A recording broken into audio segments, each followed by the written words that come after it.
A'udzubillahi minasyaitonirrajim. Bismillahirrahmanirrahim. Alhamdulillahirabbil alamin wassalatu wassalamu ala asyrafil anbiya'i wal mursalin wa ala alihi washabbihi ajmain. Alhamdulillah mendapat bersyukur kita kepada Allah Subhanahu wa taala. Kita sekali lagi berjumpa pada pagi ini alhamdulillah dalam sesi bersama-sama untuk memahami sedikit daripada Al-Quran. Jadi kita akan bersama-sama dalam sesi pada kali ini ialah dengan tafsir ringkas daripada muka surat Al-Quran. Kita sampai pada pagi ini adalah muka surat 400 insya-Allah.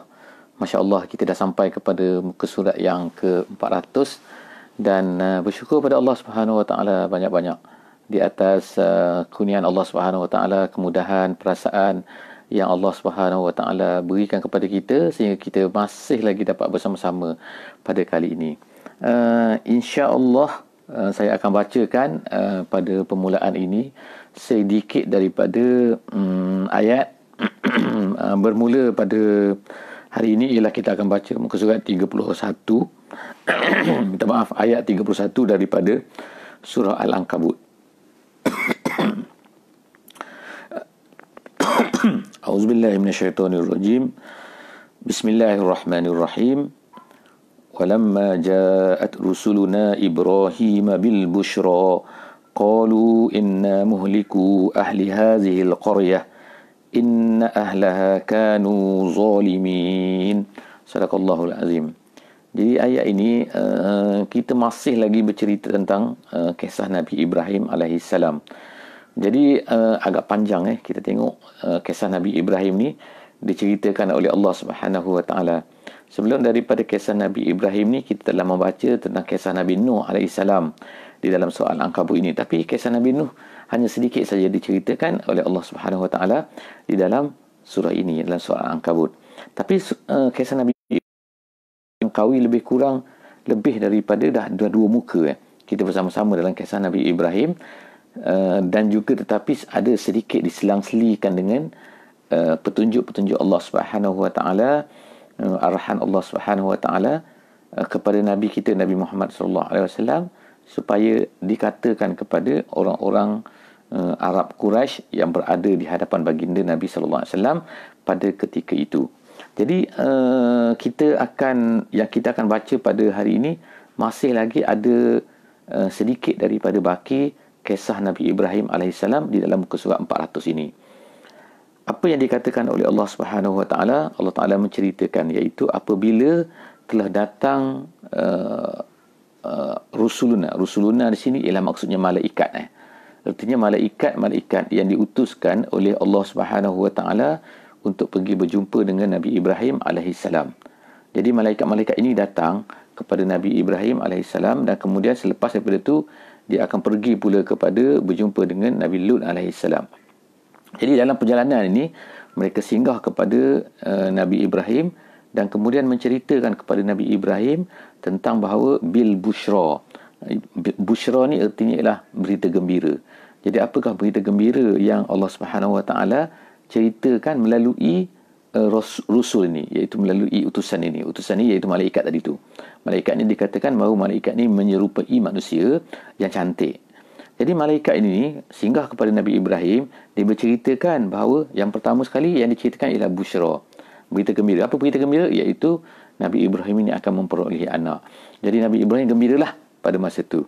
Tetapi dalam masa yang sama juga selepas daripada itu, malaikat-malaikat ini yang menyerupai manusia ini berkata, qalu inna muhliku ahli hazihil qaryah. Kami akan binasakan penduduk Qaryah ini, penduduk kampung ini. Maksud penduduk kampung ini iaitu kampung Nabi Lut alaihissalam. Jadi dan juga malaikat kemudiannya memberi alasan kepada Nabi Ibrahim kenapa mereka nak hancurkan penduduk negeri itu. Malaikat ini berkata inna ahlaha kanu zalimin. Kerana penduduk negeri itu adalah zalim. Jadi kita tengok, kita sini kita boleh tengok the relation kan, hubungan di antara kenapa Allah Subhanahu wa taala akan menghancurkan sesuatu kaum tu, ialah kerana mereka itu zalim. Jadi zalim di sini ialah zalim yang mesti kita fahamlah dalam ertinya yang sepatutnya lah, bukan zalim bahasa Melayu mungkin zalim ni ialah buat jahat pada orang saja kan. Tak mesti jahat pada orang saja. Kadang-kadang zalim ini juga menzalimi diri sendiri pun adalah dianggap sebagai salah satu daripada kezaliman. Sebab apa? Sebab tubuh kita ini ialah bukan milik kita. Tubuh badan kita ini, fizikal kita ini adalah merupakan milik Allah Subhanahu Wa Taala. Jadi apabila kita menyalahgunakan tubuh badan kita ini untuk digunakan bagi melawan Allah Subhanahu Wa Taala ataupun digunakan untuk melakukan satu perkara yang Allah Subhanahu Wa Taala tak redha. Jadi oleh kerana itulah maka ianya dianggap sebagai zalim. Jadi kita telah sepatutnya lah kita dah cukup lah boleh dikatakan sebagai zalim apabila kita ini telah melakukan satu benda yang tidak sepatutnya pada badan kita ini, ataupun kita melakukan satu benda yang tidak, kita menggunakan badan kita ini pada sesuatu perkara yang tidak sepatutnya dilakukan, iaitu apabila melanggar perintah Allah Subhanahu Wa Taala. Seterusnya lagi, apabila malaikat ni memberitahu kepada Nabi Ibrahim ni bahawa malaikat akan hancurkan kampung tu, kampung Nabi Lut tu, apa kata Nabi Ibrahim? Kata Nabi Ibrahim, qala inna fiha luta. Nabi Ibrahim kata, dalam negeri itu ada Lut tapi. Jadi ini menunjukkan hubungan yang erat, perasaan yang terus ada dalam jiwa seorang nabi kan, dan sepatutnya seorang manusia lah, sepatutnya orang-orang yang beriman sesama mereka ni, mereka hendaklah merasai kasih sayang sama-sama mereka kan. La yu'minu ahadukum hatta yuhibba li akhihi ma yuhibbu li nafsihi. Jadi apa yang kita boleh dapati kan daripada kisah ini, kisah Nabi Ibrahim dan juga Nabi Lut ini, iaitu bila malaikat cerita kami akan hancurkan penduduk negeri itu, terus Nabi Ibrahim kata, tapi dalam tu ada Lut. Tengok kan, maknanya perasaan sayang tu masih ada di antara hubungan yang erat di antara Nabi Ibrahim dan juga Nabi Lut. Bukan kerana saudara dia, sebab ramai juga penduduk-penduduk tempat kampung Sodom itu adalah merupakan saudara mereka juga kan. Tetapi Allah Subhanahu Wa Taala mencampakkan perasaan dalam Nabi Lut. Kenapa? Kerana kasih sayang, hubungan cinta kerana Allah Subhanahu Wa Taala. Kerana mereka adalah saudara aku, kerana dia beriman dan aku juga adalah beriman. Qalu nahnu a'lamu biman fiha. Kata malaikat ini, kami tahu siapa ada dalam tu. Jadi apa yang mereka kata? Mereka kata, lanunajjiyannahu wa ahlahu illa mar'atahu. Kami akan selamatkan dia. Beres, no problem. Kami akan selamatkan dia, iaitu Lut ni, dan juga siapa? Lanunajjiyannahu wa ahlahu, dan juga family dia. Family dia maknanya semua sekali family dia. Kenapa diselamatkan? Kerana mereka semua ni adalah beriman kepada Allah Subhanahu Wa Taala, kecuali seorang saja daripada family Nabi Lut ini yang tidak beriman, iaitu illam ra'atahu, melainkan isteri dia. Jadi kita tengok kat sini kan, isteri Nabi Lut adalah salah seorang daripada orang yang tidak beriman kepada Nabi Lut, tapi dia isteri dia. Jadi kita jangan bersoal kenapa boleh isteri dia, kenapa tak cerai dan sebagainya. Sebab syariat pada masa itu mungkin berbeza daripada syariat Nabi Muhammad kita sallallahu alaihi wasallam. Nabi kita, syariat Islam sekarang ini, kalau seseorang itu tidak beriman, maka automatik dia boleh cerai lah kan. Kalau contohlah kata seorang yang Buddha katakan, kemudian masuk Islam, salah seorang masuk Islam, salah seorang lagi tak nak masuk Islam, mungkin dalam syariat kita mungkin dia akan jadi tercerai lah kan satu tempoh masa. Tapi dalam syariat ni Nabi Ibrahim, Nabi Lut ni keadaan tu berbeza. Jadi illam ra'atahu kanat minal ghabirin. Allah malaikat ni kata kanat minal ghabirin, dia ni termasuk dalam orang-orang yang ghabir. Ghabir ni apa? Ghabir ni artinya ialah, asal makna ghabir ni tertinggal maknanya. Orang al-baqi, iaitu orang yang tertinggal bersama-sama dengan kelompok satu lagi tu. Maknanya kita dah jalan dah, dia tinggal situ. Itu ghabir. Jadi apa yang terjadinya selepas daripada ni ialah bahawa isteri Nabi Lut tu memang akan ditinggalkan dari tu, dan Nabi Lut bersama dengan family dia dan lain berlepas pergi bersama orang beriman, berlepas pergi meninggalkan kampung tu. Kemudian kampung tu dihancurkan oleh malaikat yang datang itu. Walamma anja'at rusuluna luta. Jadi kemudian selepas daripada malaikat tadi itu pergi kepada Nabi Ibrahim, kemudian mereka pun beralihlah menuju kepada kampung Nabi Lut dan berjumpalah dengan Nabi Lut. Jadi ja'at rusuluna luta si'a bihim. Apa perasaan Nabi Lut? Jadi oleh kerana malaikat ini dia menyerupai lelaki kan, dan lelaki itu lelaki yang cantik, yang lawa kan, yang kata bukan lelaki-lelaki. Dan orang kampung Nabi Lut ini, orang negeri Nabi Lut ni memang jahat kan. Mereka ni pantang tengok lelaki, apatah lagi kalau lelaki itu lawa kan. Jadi mereka pun, itulah yang disebutkan kat sini, si abihim, merasa suka, merasa gusar, merasa sedih, merasa takut. Siapa? Nabi Lut alaihissalam. Ditakutkan apa? Kerana takut nanti orang-orang negeri tu, negeri Sodom tu akan kacau. Ni, tetamu kepada Nabi Lut ini. Wadaqa bihim zar'a. Wadaqa bihim zar'a ni adalah satu kita kata ungkapan dalam bahasa Arab kinayah. Dipanggil iaitu daqa ni sempit. Zar'a ni ialah inilah kan lengan. Jadi maksudnya sempit lengan tu ialah mana tak mampu nak tolong lah. Gitu maksudnya. Maknanya kalau kita kata kalau dalam peribahasa Melayu kan maknanya kan gunung yang besar tak mampu dipeluk oleh gini kan. Jadi contohnya begitulah. Jadi Nabi Ibrahim dan Nabi Lut berkata kepada malaikat, aku tak mampu nak tolong dah. Sebab nanti mereka ni ramai kan, penduduk Sodom ni, mereka akan datang nak berebut nak tu. Dan memang dalam kisah yang lain diceritakan oleh Allah Subhanahu Wa Taala, mereka pun datanglah ke rumah Nabi Lut sebab mereka kata tak dinampak ada orang yang comel-comel datang kat sini. Itu jahatnya, maknanya mereka ni tak ada kerja lain. Fikir dalam otak mereka, tengok orang je, tengok nak buat benda-benda yang teruk-teruk tu, yang jijik tu.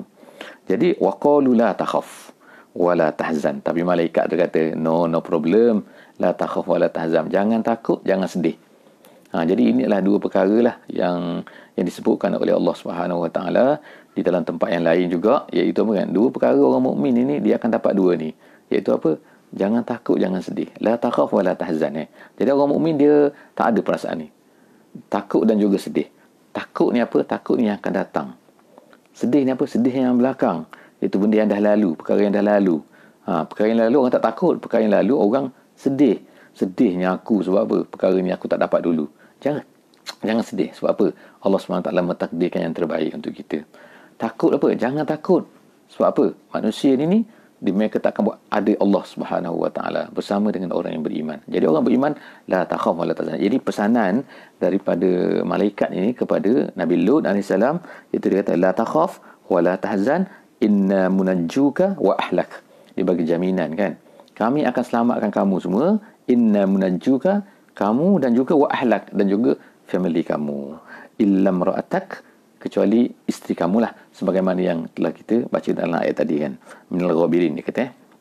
Ayat yang ke-34, apa Allah Ta'ala kata, inna munziluna ala ahli hazil qaryah. Jadi ada bacaan inna munazziluna. Jadi kat sini kata dalam tafsir jalan lain dia kata ada boleh dibaca munazziluna dan ada boleh dibaca munziluna. Kita baca biasa munziluna. Inna munziluna, kami turunkan ala ahli hazihil qaryah rijzan. Rijzan ni artinya ialah azab lah di sini katanya kan. Iaitu kami turunkan kepada penduduk negeri ini rijzan, iaitu balasan azab minas sama, daripada langit. Bima kanu yafsukun, kenapa? Kerana kejahatan mereka tu. Jadi nampak tak? Setiap kali Allah Subhanahu Wa Taala akan link kan. Kenapa Allah Taala kirimkan azab? Kenapa kirimkan azab? Macam kita sekarang kan, ada azab juga kita sekarang kan, iaitu virus. Ada kebaikannya, tapi adalah itu mungkin kita katakan bala ujian daripada Allah Subhanahu Wa Taala kan. Kenapa? Adalah sebab-sebab tu mungkin. Jadi sebab itulah kita ni kena reflect balik pada diri kita, mungkin kejahatan kita, mungkin dosa kita kan, dan sebagainya lah, dosa manusia dan sebagainya. Tapi manusia yang tak beriman tu of course lah kan, mereka tetap juga tak akan percaya kan. Jadi Allah SWT sebutkan kesikan apa? Bima kanu yafsukun, kerana kejahatan. Itu pun jahat juga sekarang kan. Di dunia sekarang kan macam-macam. Ada LGBT lah, tak kahwin lah, zina lah. Macam-macam sekali benda kan. Okey. Walaqad tarakna minha ayah.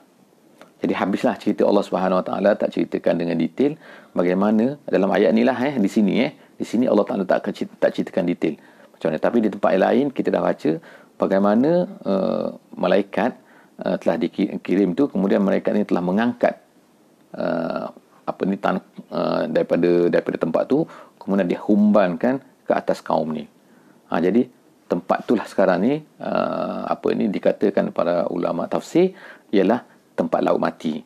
Jadi tempat tu menjadi laut mati sekarang ni. Iaitu tanah itu diangkat dan dihumbankan balik ke atas mereka tu, kemudian dihujan dengan hujan batu. Jadi dalam ayat ini Allah Subhanahu Wa Taala sebutkan apa? Walaqad tarakna minha ayat. Daripada sini Allah Subhanahu Wa Taala telah meninggalkan apa yang telah berlaku kepada mereka tu ayat sebagai satu tanda. Walaqad tarakna minha ayat. Sebahagian daripadanya kami tinggalkan untuk menjadi tanda. Sebab itulah arkeologis sekarang ni kan, kalau ikutnya lah kan, arkeologis ni kerja dia ialah menggali. Gali sini jumpa, gali sini jumpa, oh ini dia kata kesan lama dan sebagainya kan. Jadi mereka ni hanya mengkaji sejarah untuk mengetahui sejarah saja. Tapi bagi orang beriman, dia bukan untuk mengetahui sejarah saja. Bagi kita, bila jumpa benda-benda ni semua sepatutnya menjadi tanda. Sebab Allah SWT kata tanda apa? Tanda bahawa di sini ada umat yang telah dihancurkan. Kenapa mereka dihancurkan? Oleh Allah SWT, kerana bima kanu yafsukun, kerana mereka ni zalim, mereka ni fasik, mereka ni jahat dan sebagainya. Jadi Allah SWT kata kami meninggalkan sebagai ayah bayyinah. Ayah bayyinah artinya tanda-tanda yang nampak. Yang nampak boleh dilihat kan. Liqaumin yaqilun, tapi tak semua orang boleh fahamlah benda ni kan. Hanya orang-orang yang liqaumin yaqilun saja. Itu orang yang berakal.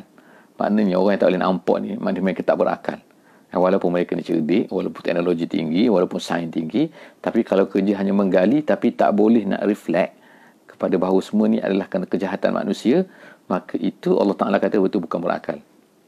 Nampak kan? Tapi bukanlah mana kita nak kata kepada mereka ni, hey, lembu. Bukan. Mereka ni nampak hebat kan? Tetapi tidak boleh. Bila tidak boleh menghubungkan apa yang mereka lihat ini dengan Allah Subhanahu Wa Ta'ala, maka kita katakan bahawa itu semua adalah Allah SWT kata tidak berakal. Qaumin ya'qilun. Li qaumin ya'qilun saja yang boleh nampak benda ni. Seterusnya wa ila Madian. Seterusnya ialah kita dah habis cerita pasal kisah Nabi Ibrahim, dah habis cerita pasal kisah Nabi Lut alaihissalam. Sekarang Allah Subhanahu Wa Taala bawa pula beralih kita ni kepada kisah yang lain pula, iaitu apa? Walaqad tarakna, selepas tu iaitu ayat 36 wa ila Madian, kepada kisah Madian pula. Jadi Madian ni ada satu kisah yang lain, iaitu kisah Allah Subhanahu Wa Taala telah mengutuskan Nabi Shu'aib kepada mereka. Jadi Madian ni ialah satu tempat yang terletak di antara Syam dengan Hijaz. Tengah-tengah tu, kalau kita boleh katakan sekarang lah di selatan Jordan tempat tu. Jadi tempat Madian ni sebenarnya adalah diambil daripada nama Madian. Madian Madian ni adalah salah satu daripada keturunan nabi-nabi juga. Tetapi Allah Subhanahu Wa Taala, keturunan daripada mereka ni maka lahirlah mereka menduduki satu tempat. Akhirnya daripada keturunan mereka ni lahirlah seorang nabi. Allah Taala utuskan seorang nabi, iaitu Nabi Shu'aib alaihissalam. Tetapi kejahatan mereka pula adalah berlainan pula.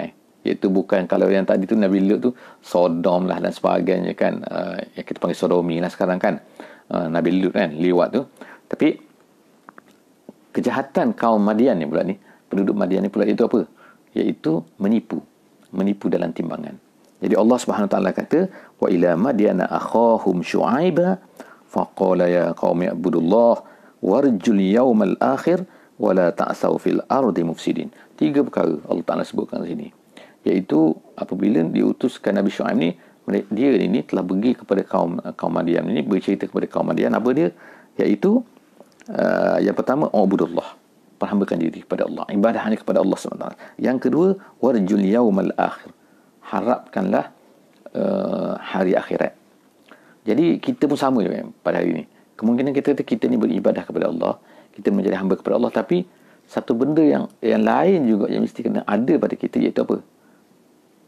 Ar-raja', gitu. Ar-raja' bi yaumil akhir, iaitu mengharapkan hari akhirat. Maknanya kita buat semua benda atas dunia ni. Kita menderma ke, kita menginfak ke, kita tolong orang ke dan sebagainya, sepatutnya satu saja, iaitu kerana kita ni mengharapkan hari akhirat. Kita tak dapat sekarang mungkin, habis duit sekarang kan, tapi kita akan dapat hari akhirat. Jadi Allah Subhanahu Wa Taala nak bina kita kan perasaan benda ni. Jadi itu yang dibuat oleh Nabi Shu'aib AS kepada kaum dia. Jadi dia cuba untuk membina perasaan, membina keyakinan bahawa kita ni tak apa berkorban atas dunia ni, kita habis atas dunia ni tak apa, tetapi kita akan nampak, kita kena nampak dan harapkan. Kita buat semua tu adalah kerana kerana nak kepada pahala di hari akhirat. Kemudian wala ta'sau fil ardi, janganlah ni buat jahat atas dunia ni. Ini yang perkara yang ketiga. Kita bertebaran atas dunia ini kerana apa? Kerana mufsidin, kerana nak merosakkan dunia ni, memanglah dunia bukan rosak dunia mana tebang pokok, bukan. Tapi maknanya tak sama mufsidin inilah membuat kerosakan, iaitu menjauhkan manusia ni daripada Allah, ataupun hanya semata-mata membawa manusia ni kepada dunia saja. Pun itu adalah dianggap juga sebagai mufsid. Jadi hendaklah kita ini bertebaran atas muka bumi ini. Sepatutnya kita sebagai orang beriman apa? Untuk menyebarkan Islam. Untuk menyampaikan Islam. Pergi kita ke mana-mana pun adalah kerana untuk menyebarkan Islam, untuk memberi manfaat kepada penduduk. Bukan manfaat maknanya memberi perigi kepada mereka, memberi air kepada mereka, memberi udara yang bersih pada, bukan itu saja, tetapi mesti kena ada matlamat di belakang tu, iaitu apa? Untuk sampaikan Islam supaya mereka dapat Islam. Kemudian apa yang berlaku? Yang berlaku ialah fakazzabuh. Semua tu mendustai.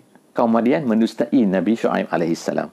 Fakazzabuh, mereka mendustai, fa akhazatuhumur rajfah. Allah SWT telah balas mereka dengan rajfah. Rajfah ni apa?